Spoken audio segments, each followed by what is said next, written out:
Ja, Barbara, schön, dass du hier bist. Das Publikum kennt dich vielleicht nicht. Vielleicht kannst du kurz sagen, wer du bist und was du machst. Also ich heiße Barbara Armbruster, ich arbeite beim Nationalen Wissenschaftszentrum von Frankreich, dem Centre National de Recherche Scientifique. Dort bin ich Wissenschaftlerin, kann frei forschen und habe mich vor kurzem habilitiert, kann dort dadurch eben auch Studenten betreuen und gebe unter anderem Unterricht an der Universität. Was ist dein Spezialgebiet? Ich arbeite über die Entwicklung der Metallverarbeitung, also das Metallhandwerk von dem Anbeginn der Metallurgie im Spätneolithikum bis in das frühe Mittelalter, bis zu Theophilus, der also genau beschrieben hat, wie es funktioniert. Das ist der Moment, an dem ich dann mein Forschungsprogramm aufhören lasse. Mal zur Himmelsscheibe, die hast du ja auch untersucht. Was hat die Himmelsscheibe eigentlich an unserer Sicht auf die Bronzezeit verändert? Also zunächst hat es meine eigene Sicht verändert. Als ich die Bilder gesehen hatte bei einem Vortrag von dir in Hamburg, war ich also nicht überzeugt, dass es eine echte Scheibe ist. Dann hat meine eigene Untersuchung das revidiert. Also mir war dann klar, dass sie echt ist. Mittlerweile die neuen Forschungen, die hier bei diesem Kongress vorgetragen wurden, haben uns gezeigt, dass die Echtheit nun auch wirklich bestätigt ist. Und ich war also sehr beeindruckt, dass man also auch versuchen kann, die Herkunft der Metalle zu bestimmen etc. Und ich denke, dass es wirklich ein ganz außerordentliches Objekt ist, was für uns ganz neue Horizonte eröffnet für die Bronzezeitforschung, weil dort die erste figürliche Darstellung eben vorhanden ist in unserem Raum. Und zur Handwerkstechnik der Himmelsscheibe, du hast die ja selbst untersucht, Herr Wunderlich hat sie natürlich auch untersucht, aber die Handwerkstechnik der Tauschierung, auch der Schwerter, ist ja ungewöhnlich. Es ist für diese Zeit vor allem ungewöhnlich. Also ich selbst habe schon viele tauschierte Objekte untersucht, vor allem aus Nordeuropa, aber die sind alle später. Also es ist wirklich etwas Besonderes, weil es die erste Erscheinung dieser Technik im mitteleuropäischen Raum ist. Andere Objekte weiter im Osten sind natürlich schon tauschiert auch gefunden worden, aber eben nicht in unserem Raum. Insofern ist es was ganz Besonderes. Und das Gold auf der Himmelsscheibe, du bist ja Spezialistin für Gold. Es gibt ja gar nicht so viele Goldobjekte und die Goldobjekte, ob das nun Lockenringe sind oder der goldene Armring bei Leubingen, die sind ja mit herausragenden Persönlichkeiten verbunden. Dieses Gold ist doch was Ungewöhnliches in Mitteleuropa in der Zeit. Also in dieser Zeit ist es tatsächlich etwas Ungewöhnliches, wenn man aber nun Leubingen zum Beispiel sieht oder auch andere Funde hier in der Gegend, da gibt es ja auch massive Objekte. Also teilweise hat man offenbar Gold in sogar einer ansehnlichen Menge gewonnen, um das eben in diese Herrschaftsinsignien dann umzumünzen. Hier ist es aber ja angewendet dann als Bildzeichen. Allerdings denke ich sehr wohl, dass die Betrachter genau wussten, dass Gold etwas ganz Besonderes, was ganz Wertvolles, Göttliches ist und dass das eben in dieser Scheibe, in dieser Form Bild annimmt. Wenn wir uns da diese massiven Goldringe, diesen Goldring von Leubingen mal betrachten, das ist ja nun hochinteressant, denn später sehen die Ringe massiv aus, sind aber meistens hohl oder aus dünnem Blech. Man spart Gold und man macht diesen Ring einfach massiv. Er ist von ungeheurem Gewicht und es ist ganz erstaunlich, dieser Goldring. Ist es eigentlich technisch aufwendig, den zu machen und muss man den eigentlich um den Arm des Toten schmieden oder kann man den abends ablegen? Wie muss man sich das vorstellen? Also die Herstellung ist im Grunde genommen nicht so schwierig, wenn man sich überlegt, dass die Metallurgen dieser Zeit ja auch aus Bronze ganz hervorragende Objekte schon gestaltet und hergestellt haben. Die Konzeption des Ringes ist auch, glaube ich, nicht neu. Ich nehme an, dass man auch im Neolithikum eben aus anderen Materialien schon Ringschmuck getragen hat.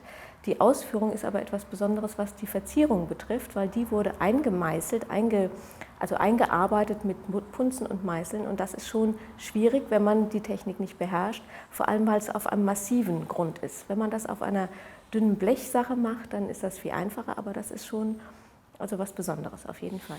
Und der ist ja so geschlossen, also man kann nicht reinschlüpfen.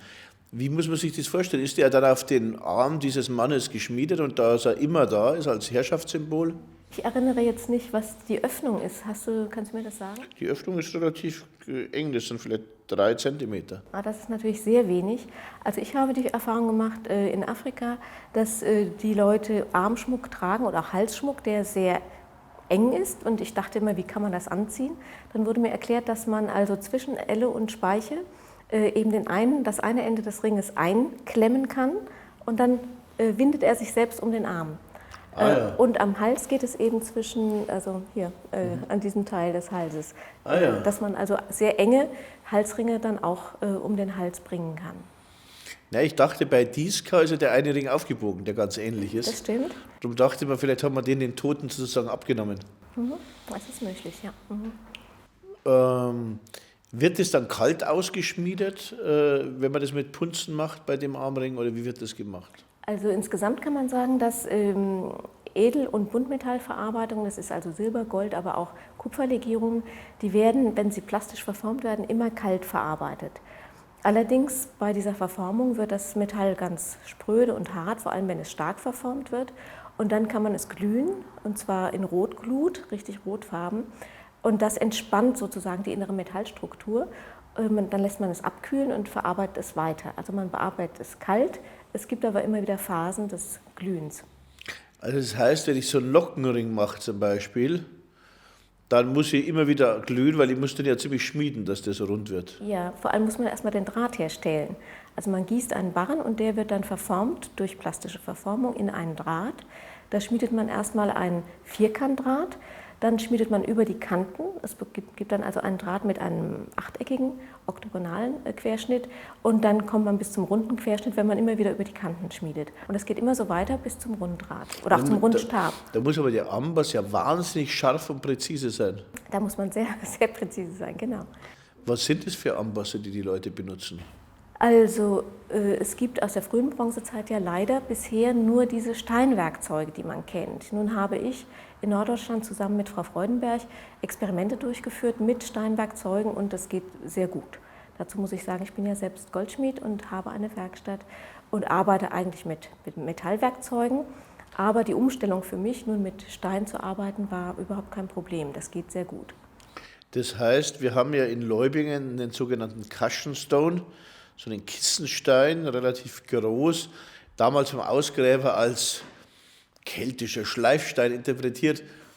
Wie arbeitet man mit dem? Ist das die Unterlage, dass man immer das Gold auf diesen Stein klopft mit einem Hämmerchen, oder wie macht man das? Genau, also man hat in der Regel einen Stein, der in der Regel in einen Holzklotz, in einen, so einen Ambossstock, sagt man da, eingelassen ist. Da kann man also eine Hohlkehle sich einarbeiten, in die dann dieser Stein gesetzt wird. Darauf legt man sein Objekt, das hält man in der Regel mit der Hand fest, man kann es auch mit einer Klemme festhalten. Und dann wird mit der anderen Hand ein Schlaginstrument geführt und das kann eben ein ganz einfacher Stein sein, also mit einer Fläche, die dieser Arbeit dann angepasst ist. Der kann einfach in die Hand genommen werden, der braucht gar keine Schäftung, der braucht keinen Stiel.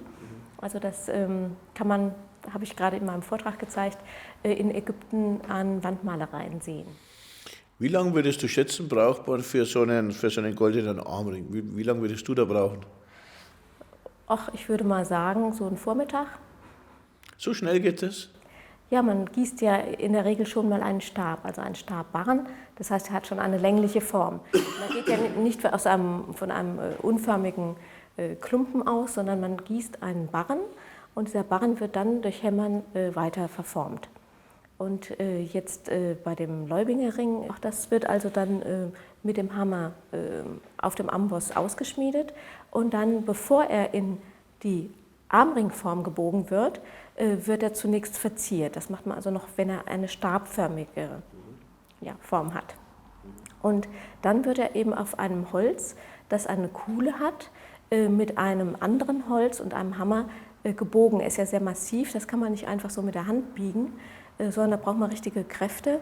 Und das konnte ich wiederum in Afrika beobachten bei meinen Feldforschungen, wie dort eben sehr massive Ringe auf Holzunterlagen und mit Holz verformt werden.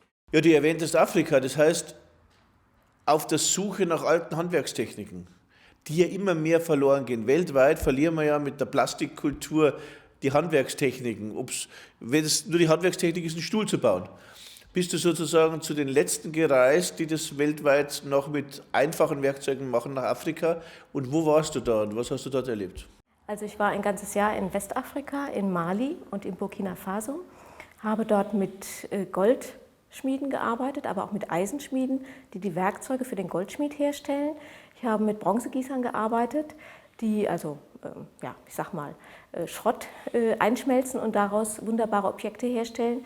Ich war auch in den Minen, also den Goldminen, wo kommt das Rohmaterial her, und habe so also von der Mine zum Objekt den gesamten Verlauf nachvollziehen können und sogar das Recycling, weil nämlich dort ja Schmuck getragen wird, der wird aber auch wieder eingeschmolzen, und ich konnte sogar mit den Frauen sprechen und erfahren, warum tragen sie den Schmuck. Ja, das würde mich jetzt interessieren. Also, wie beginnt das in der Mine? Also wie gewinnt man das Gold dort? Also dort geht es um fossile Lagerstätten, und zwar fossile alluviale Lagerstätten. Das bedeutet, dass der Niger, dieser große Fluss, der durch Mali fließt, irgendwann mal dort vorbeigeflossen ist und goldhaltige Sande abgelagert hat. Darüber hat sich dann ein Boden gebildet, ein steriler Boden, in dem kein Gold mehr ist, weil das Flussbett sich verlagert hat.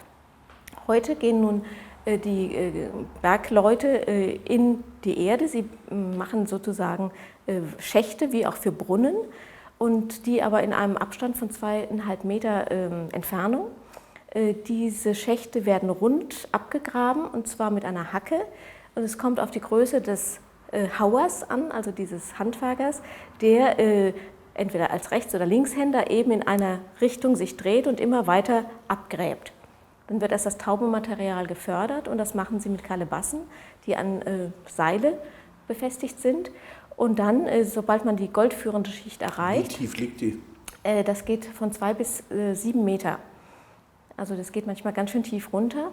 Und wenn man runtersteigt, gibt es dann eben Tritte in der Schachtwand, die versetzt angebracht sind, über die man dann durch die eigene Muskelkraft hoch und runter steigt. Es gibt also keine Leiter und keine Verschalung und keine Stütze. Also man muss das durch die eigene Kraft die brechen auch überwinden. manchmal ein, die Schächte. Ja, aber das nicht aus dem Schacht selbst, sondern weil ja dann auch eine Galerie entsteht unten in der Schicht. Und diese Galerien verbinden die Schächte. Das ist also wie so ein Schweizer Käse, völlig durchbohrt. Gibt es da nicht viele Unglücke, dass jemand verschüttet wird? Also ich bin selbst auch runtergestiegen. Ich wollte mir ein Bild machen von der Krummhälserarbeit, so nennt man das. Da liegen die Leute und haben den krummen Hals, weil sie also unter Tage dort mit Hacken versuchen, das Material rauszuholen. Und das musste ich mir unbedingt mal ansehen. Und ich habe erst erfahren, dass das so instabil ist und eben zusammenkrachen kann, nachdem ich wieder draußen war. Das ist ja gut. Gut, dass du wieder rausgekommen bist. Und das Ganze wird dann ausgewaschen in Gruben. Und zwar ist das ja Erde, die goldhaltig ist. Und das machen dann Frauen und Kinder. Im Berg arbeiten Männer. Also ich hatte eine besondere Chance, dass ich das als Frau mir ansehen durfte. Ansonsten gehen Frauen nie in den Berg, und die Frauen waschen also das Material aus in Gruben, die mit Wasser gefüllt sind. Und da wird in Kalebassen durch schwere Trennung eben das Gold von der Erde getrennt. Und wenn das Gold dann sozusagen vorhanden ist, da gewinnt man ja wahrscheinlich ziemlich wenig pro Tonne, oder?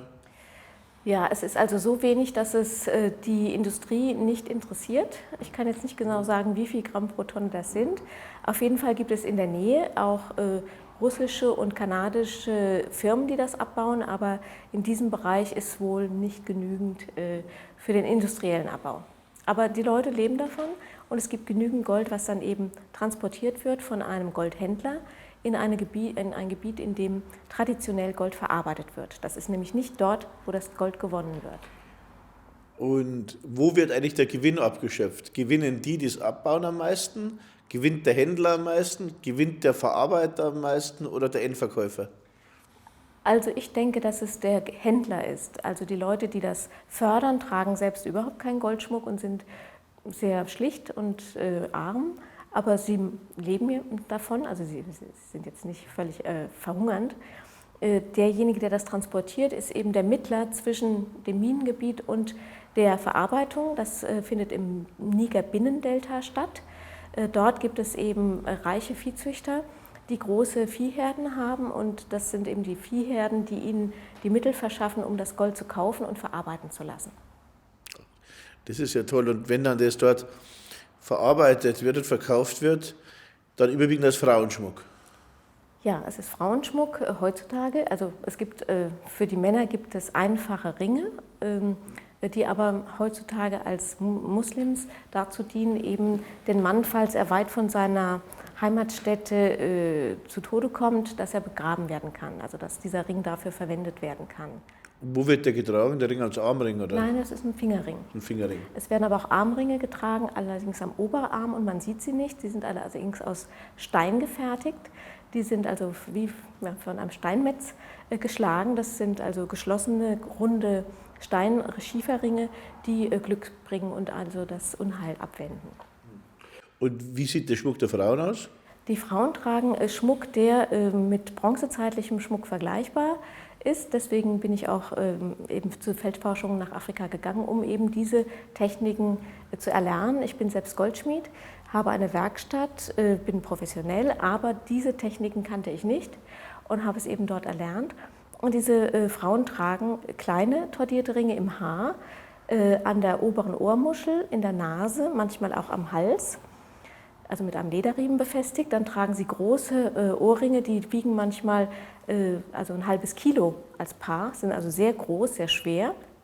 Und die haben einen kreuzförmigen Querschnitt. Würde man sie durchsägen, wäre es also kreuzförmig. Und die sehen aus wie, kennst du vielleicht die Wendelringe in Bronze, das gibt es dort eben in Gold. Und das kenne ich, das ist ganz toll, sind die aus. Ja? Und im atlantischen Europa gibt es eben solche Ringe als Halsringe, vielleicht auch als Gürtel und als Ohrringe. Und erfordert das komplexe handwerkliche Fähigkeiten? Sind das gute Goldschmiede oder war das für dich ganz einfach oder wie ist das? Also zunächst war es erstmal schwierig, überhaupt akzeptiert zu werden, da ich eine Frau bin und Frauen in Mali kein Metall verarbeiten. Es gibt Töpferinnen, Weberinnen, es gibt verschiedene Berufe, die also dominierend von Frauen ausgeführt werden. Aber das Metallhandwerk ist also voll in männlicher Hand, wie auch die Minenarbeiter unter Tage, wie ich das schon sagte. Und ich musste also erst einen alten Goldschmied davon überzeugen, dass ich selbst Goldschmied bin und habe ihm dann gezeigt, dass ich das auch kann. Allerdings konnte ich eben diese Technik nicht beherrschen und ich habe es dann gelernt. In 3 Monaten hat er mir jeden Tag das wieder gezeigt und ich habe Fortschritte gemacht. Er hat es immer wieder eingeschmolzen. Es war sehr schwierig. Aber dann habe ich es also erreicht. Sehr frustriert. Und also irgendwann habe ich es tatsächlich geschafft und da war er sehr stolz, hat mir dann seinen Armring geschenkt. Er hatte einen bimetallischen Armring, den ich immer als Schmuck betrachtete und er hat mir dann erklärt, dass jemand, der diese Schmiedetechniken gut beherrscht, eben auch besondere Fähigkeiten hat, auch geistige Fähigkeiten und geöffnet ist in die Welt. Und da können aber auch böse Kräfte kommen und einen also belästigen. Und deswegen braucht man diese Ringe und wird also beschützt von diesen bösen Kräften, die der gute Schmied also abwenden muss. Und jetzt hast du einen bimetallischen Armring, der dich schützt. Das habe ich, ja. Ist ja ganz wunderbar. Und wie kann man sich es im prähistorischen Europa vorstellen? Wir haben also ganz wenig Gold in der Glockenbecherzeit. Da haben wir diese Glockenringe, verarbeiten die selbst oder importieren die oder wie ist das, weil das so zaghaft anfängt? Also das ist natürlich schwierig zu sagen. Vielleicht können diese Untersuchungen, die jetzt mit den ganzen Isotopen gemacht werden und vielleicht auch die Lagerstätten dann ergründen können, etwas dazu sagen. Also ich denke, es ist so schwierig nicht. Jemand, der andere Materialien verarbeiten kann, kann das erlernen. Allerdings glaube ich wohl, dass innerhalb schon der frühen Bronzezeit das Metallhandwerk ein spezialisiertes Handwerk war. Ich glaube nicht, dass es jeder in seiner Hütte selbst gemacht hat, sondern dass es eben Leute mit diesem besonderen Wissen gab und die das dann eben auch, wer weiß, vielleicht innerhalb der Familie oder innerhalb eines Clans dann weitergegeben haben und dass es sozusagen ein geheimes Wissen war. Wie ist es dann mit dem Armring von Leubingen, mit den Nadeln von Leubingen, mit der Scheibe von Nebra? Werden diese Dinge deiner Meinung nach von einem Spezialisten gemacht oder einer Spezialistin oder kann das eigentlich jeder, der auch mit Bronze arbeitet?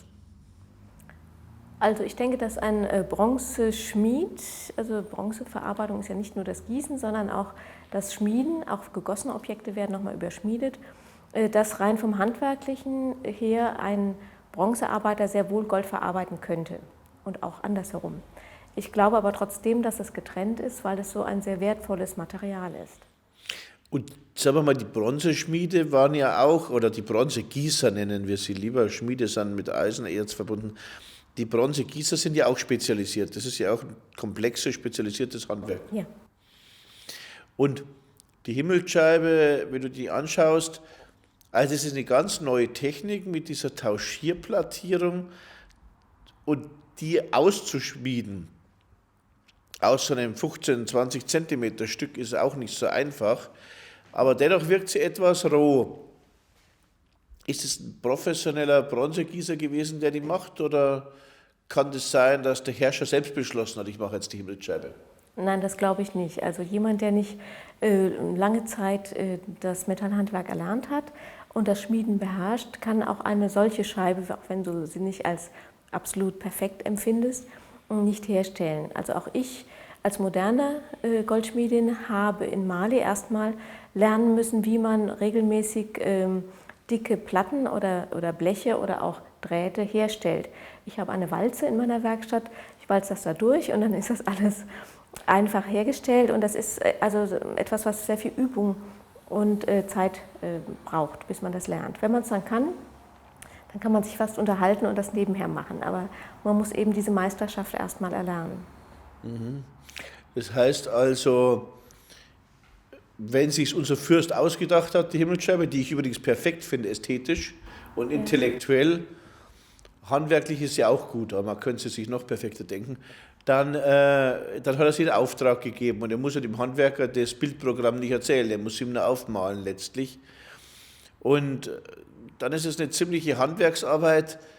Wie ist das eigentlich mit diesen Blechen? Das ist dann nicht so einfach, diese Bleche der Himmelsscheibe herzustellen. Die sind so ganz glatt und die wirken ziemlich perfekt. Man hat ja, wie gesagt, keine Walze. Wie macht man denn das? Man schmiedet das aus, manuell, also mit kalt mit einem Ambossstein und einem Hammerstein. Wenn die genügend glatt an der Oberfläche sind, muss man auch nicht so sehr viel nacharbeiten. Das kommt also auf die Qualität des Werkzeuges an. Und das wird dann ausgeschmiedet. Es braucht seine Zeit, es muss immer wieder geglüht werden. Wie gesagt, man braucht Geduld, aber es ist im Grunde genommen keine schwierige Technik. Man muss es eben nur erlernen. Aber die Tauschiertechnik erfindet sich ja nicht aus dem Nichts. Ja, ich nehme an, dass man auch Holz und andere Objekte mit Intarsien versehen hat. Ich glaube nicht, dass die Idee, also mit zwei Farben bichrom zu arbeiten, dass das etwas ganz Neues ist, sondern dass man das eben hier zum ersten Mal in dieser Region am Metall versucht. Und dann aber nicht weitermacht. Ja, vielleicht war das ein so geheimes Wissen, dass es eben tatsächlich nicht weitergegeben wurde. Und vielleicht wurde auch diese Scheibe selten von der Nähe her von Metallhandwerkern betrachtet, sondern eben nur in Distanz, eben bei rituellen Handlungen gezeigt. Das ist natürlich schwierig zu beurteilen. Da gibt es ja doch das Beil von Thun-Renzenbühl.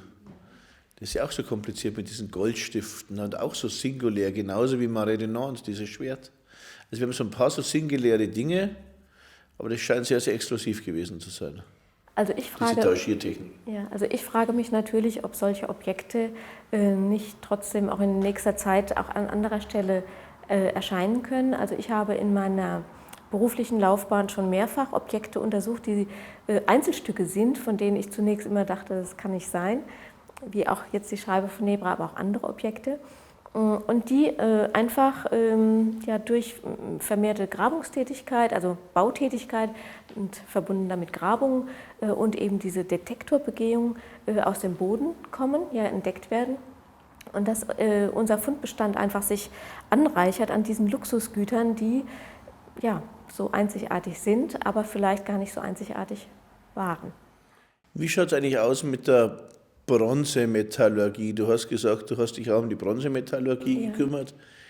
Im Gegensatz zu Eisen, so Schmiede gibt es viele. Die kann eigentlich jedes Dorf einen Schmied haben. Aber so ein Bronzegießer ist doch etwas Exklusiveres. Im Grunde können die nicht überall vorhanden sein. Im Grunde müssten die an Fürstenhöfen sitzen oder wandern. Oder wie kann man sich das vorstellen? Also um jetzt nochmal auf meine Feldforschung in Afrika zurückzukommen, da gibt es schon viele Gießer. Und es ist natürlich exklusiv in dem Sinne, dass nicht jeder gießen kann. Und das wird auch nur innerhalb der Familie weitergegeben. Wobei Familie dort ein weiter Begriff ist. Es muss nicht der Sohn direkt sein, das kann also auch an jemand anders aus der Familie weitergegeben werden. Und es ist etwas Spezialisiertes, aber nicht so rar, wie man sich das denkt.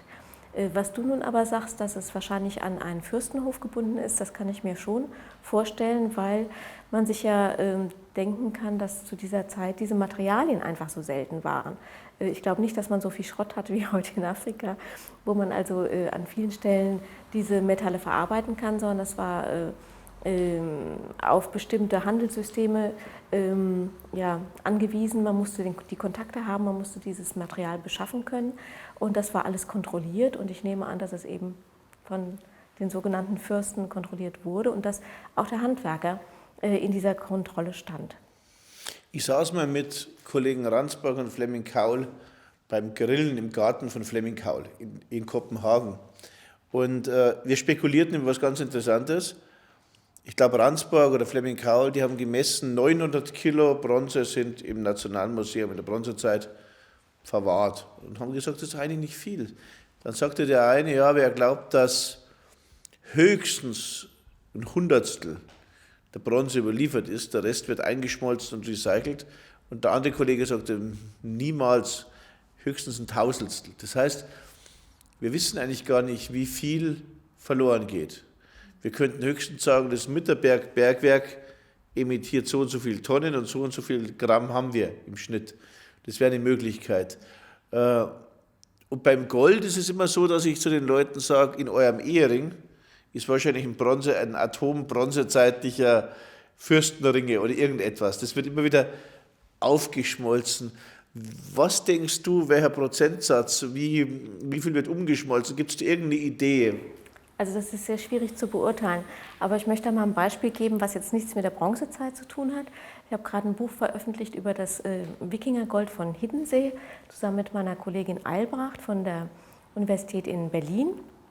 Und da geht es um Goldschmuck, der ganz dünn ist, aus Pressblech nennt man das, mit Pressmodeln hergestellt. Es gibt aus dieser Zeit, das ist im 10. Jahrhundert nach Christus, gibt es auch ganz viele Pressmodel, also diese Werkzeuge.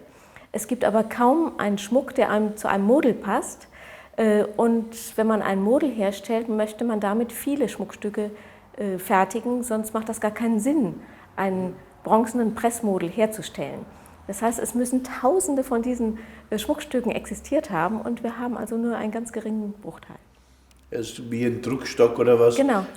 Ja. Und dann ist das Produkt nicht mehr da. Und es passt eben nicht zusammen. Es gibt auch viele Schmuckstücke, für die es aber wiederum keine Pressmodel gibt. Das heißt, wir haben wahrscheinlich einen ganz, ganz großen Teil verloren vom Gold. Das glaube ich. Also zum einen durch dieses Umschmelzen, was du sagtest. Also auch ich in meiner Werkstatt schmelze ja immer wieder Dinge ein, die Leute mir bringen und mache neue Dinge daraus. Und ich nehme auch an, dass noch sehr viel im Erdboden verborgen ist, was noch es zu entdecken gilt. Wie schaut es eigentlich aus mit dem Status von diesen Goldschmieden? Haben die einen besonderen Status? Sind es normale Handwerker? Oder wie ist das deine Erfahrung und wie schätzt du das für die Bronzezeit ein?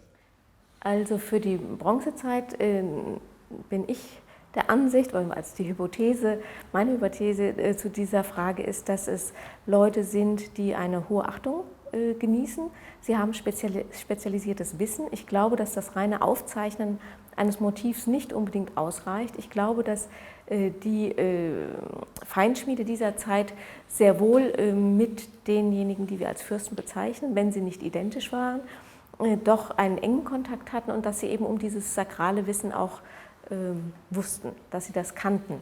Und sie machen ja auch heilige Gegenstände, denn wenn wir jetzt an die Schale von Grottdorf denken oder wir denken an diese spanischen Goldschalen oder an Zürich-Altstetten, dann sind es doch Objekte, auf denen, wie in Zürich-Altstetten, der Mond und die Sonne oder zumindest mit Kreuz Sonnensymbole angebracht sind.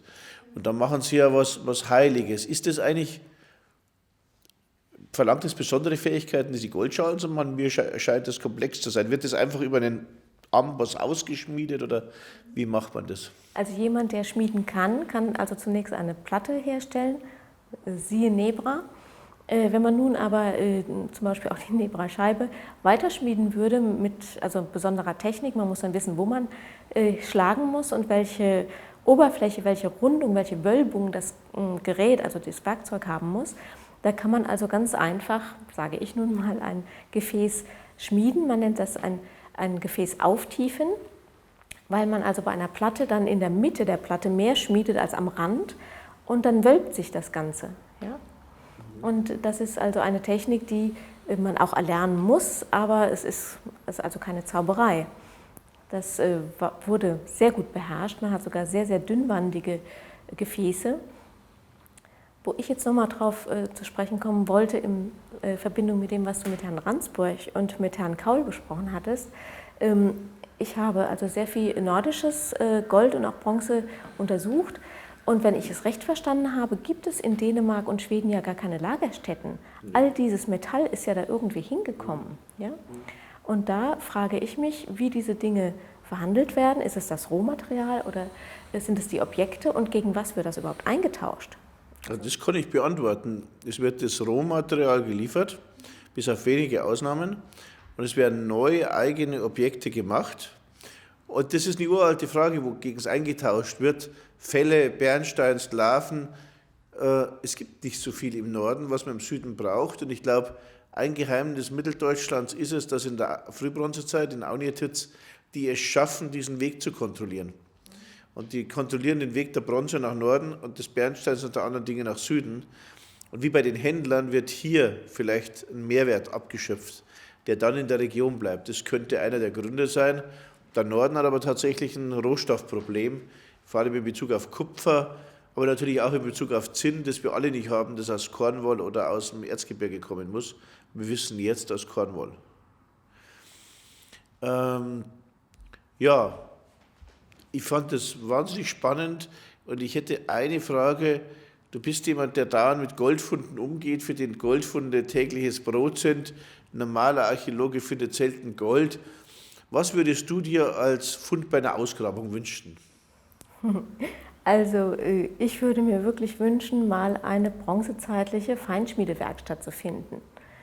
Also die Geräte, aber auch vielleicht die Disposition der Geräte in einem Raum, also zu erfahren, wie haben sie wirklich gearbeitet. Ich versuche natürlich durch meine Arbeit diese Dinge hypothetisch zu rekonstruieren. Das ist immer beeinflusst von meinen eigenen Erfahrungen oder auch der Völkerkunde, von Ikonographie, von all diesen verschiedenen Methoden, die man ja anwenden kann, um vergleichend zu Ergebnissen zu kommen. Aber da würde ich mich wirklich freuen, da man eben immer nur ein Gerät mal in einem Grab findet, also einen Kissenstein zum Beispiel. Mal gibt es auch Horte mit ein paar Gegenständen, die eben in der Metallverarbeitung verwendet wurden, Werkzeugen. Aber ich hätte gerne mal den Fund einer Werkstatt. Wunderbar, ich wünsche dir. Dankeschön. Vielleicht finden wir ihn. Danke.